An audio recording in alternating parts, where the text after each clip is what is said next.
It was interesting. I heard that you were referring to the people that you service as your customers. Always. It's not victims. It's not anything. It's not even clients, I suppose, but it's customers.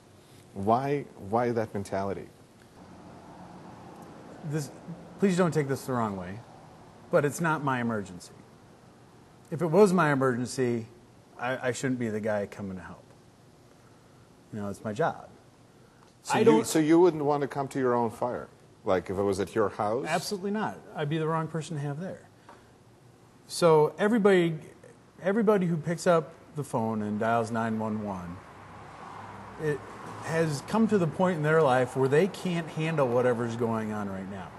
They're having... Right, the situation is out of their control now. And firefighters are the people that come and hopefully just stop it from getting any worse. Whatever it is, you know? And maybe the person who is... I'll go back to my 5-year-old explanation. Has the fire where it doesn't belong. You always look so much friendlier now when you talk to a 5-year-old. It's like your smile gets bigger. But it's those key problems. There's a fire where it doesn't belong. Somebody's sick, hurt, or stuck.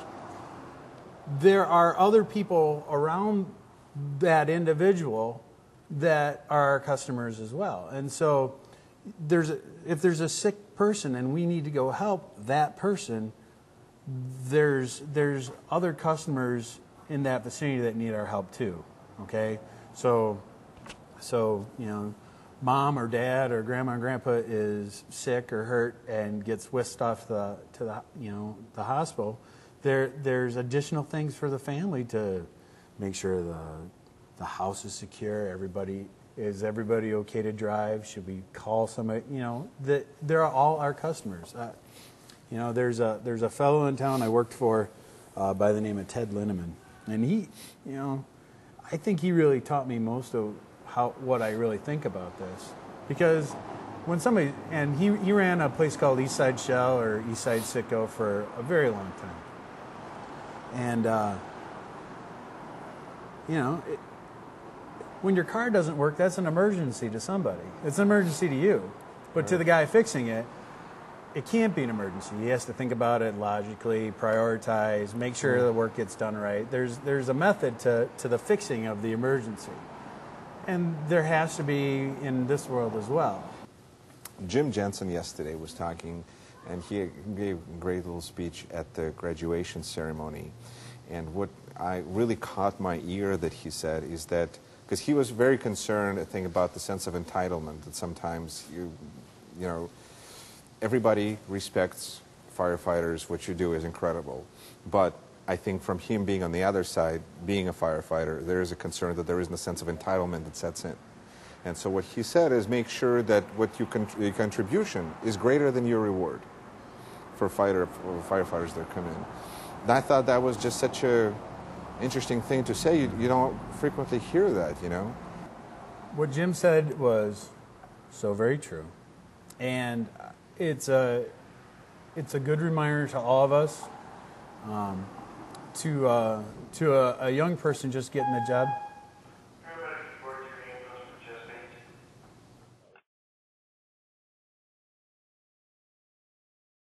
Sorry for the interruption. No, by all means, you're at work. We're visiting you at work. It makes sense that you would be working. Yeah. I guess I can just tell for the viewers that somebody walked in and had chest pains, and we took a break, and now you're back. Yeah, I'm back. So, honestly, while I was in the back of the ambulance working and then driving the fire engine to the other call, I was thinking about this question.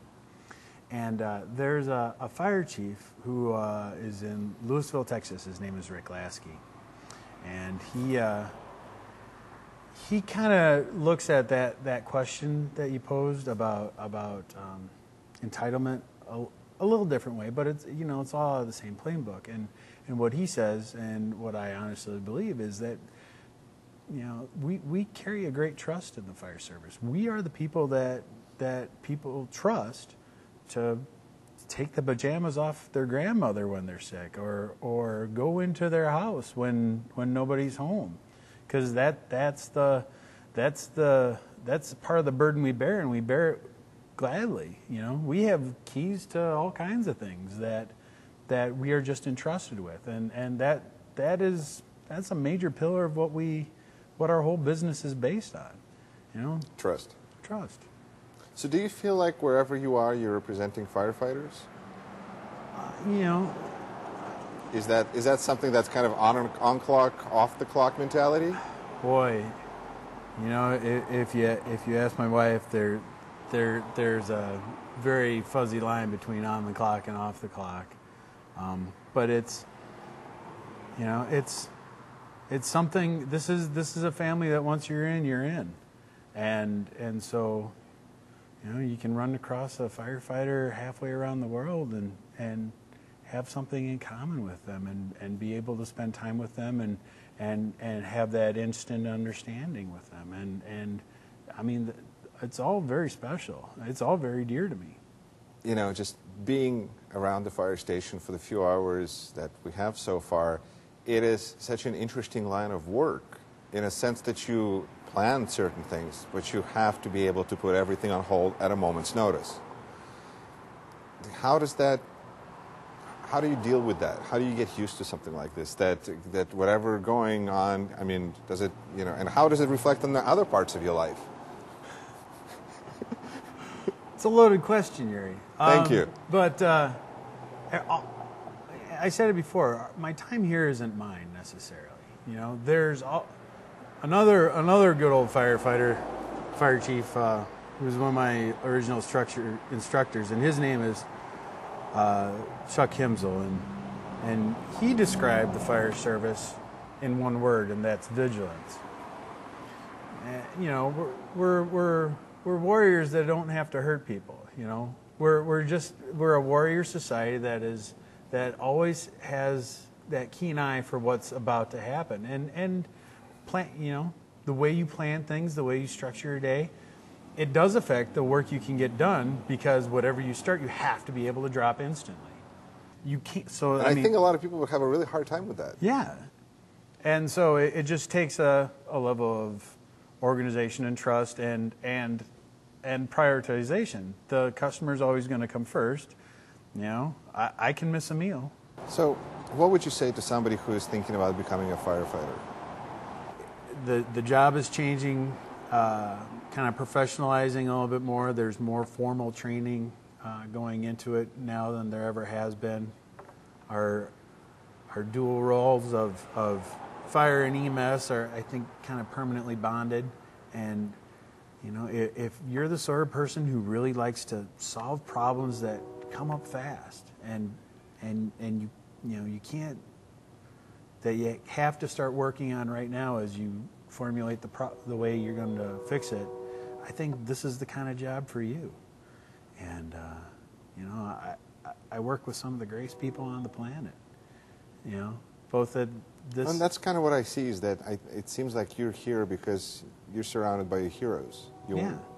Yeah, I really am. I hope other people feel that way too, because it makes me feel really good. John, thank you so much for all you do, and good luck. Yeah.